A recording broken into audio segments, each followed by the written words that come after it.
Brought to you by TechnoSpark 20 series smartphones. I'm superhuman.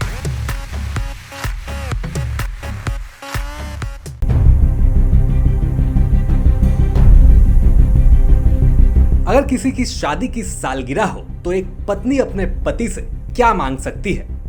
कपड़े, गहने या ज्यादा से ज्यादा कोई गाड़ी।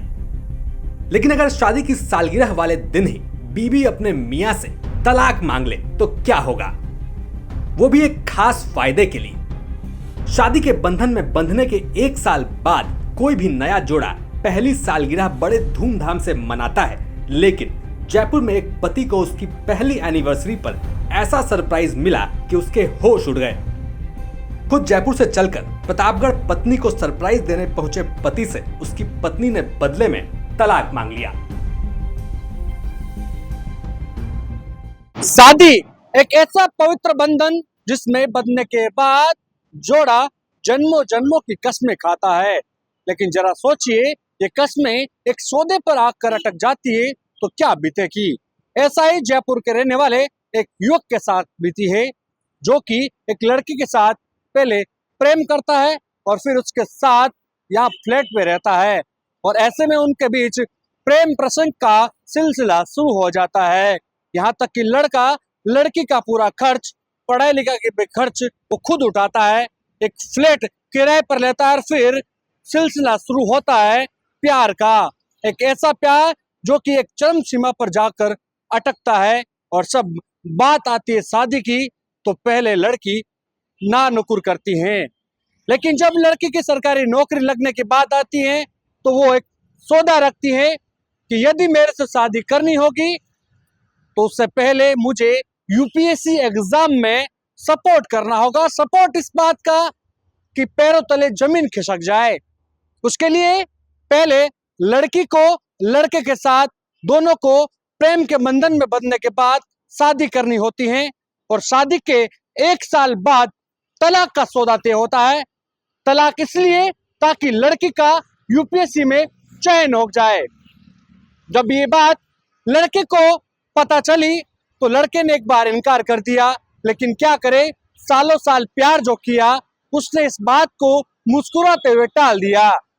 लेकिन जब शादी हो गई और शादी प्रतापगढ़ में हुई, और प्रतापगढ़ में होने के बाद जैसे ही दुल्हा नहीं दुल्हन को लेकर जयपुर अपने घर पहुंचा, और उसके ही दिन उस लड़की ने, उस नई दुल्हन ने पग फेरे के साथ ही वो जो बात कही थी उसको सीरियसली लेते हुए कहा कि क्या सोचा है तलाक के बारे में। अब जरा सोचिए, जिस दिन लड़के की शादी होती है उसी दिन यदि उसकी विवाहिता, उसकी दुल्हन ये कह दिए कि क्या सोचा है, तो सोचने का मतलब जो सौदा पहले तय हुआ था उसी के हिसाब से। लेकिन फिर भी लड़का बात को हल्के में लेते हुए टाल देता है। क्या होता है, लड़की अगले ही दिन अपने पीहर दौड़ जाती है। पीहर में काफी महीने रहने के बाद कई बार बातचीत होती भी है, लेकिन फिर उनका फोन कॉल संपर्क भी टूट जाता है।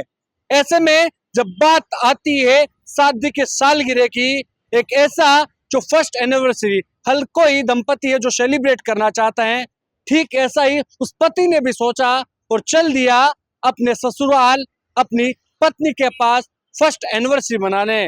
लेकिन जब वो पहुंचा तो पत्नी ने एनिवर्सरी मनाने से इनकार कर दिया, और वही बात जब शादी से पहले रखी थी वही डील वापस उसने रखी। यदि शादी की सालगिरह भी सेलिब्रेट करनी है तो यूपीएससी एग्जाम में सपोर्ट के लिए उसको तलाक देना होगा, ताकि तलाक कोटे से वो एग्जाम क्लियर कर सके, उसको एग्जाम में लाभ मिल सके। लेकिन फिर यहाँ आकर युवक ने वही किया, इनकार इनकार इनकार। फिर क्या होता है, लड़का वापस जयपुर आ जाता है। उसके बाद थाने के चक्कर लगाए जाते हैं, लेकिन पुलिस उसकी सुनवाई नहीं करती है।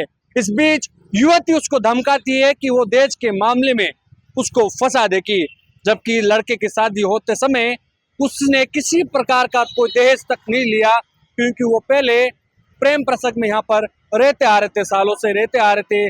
खर्चा पढ़ाई का हो चाहे उसके लड़की का हो, वो लड़का ही उठाता आ रहा था। परिजनों की यह बात पता थी।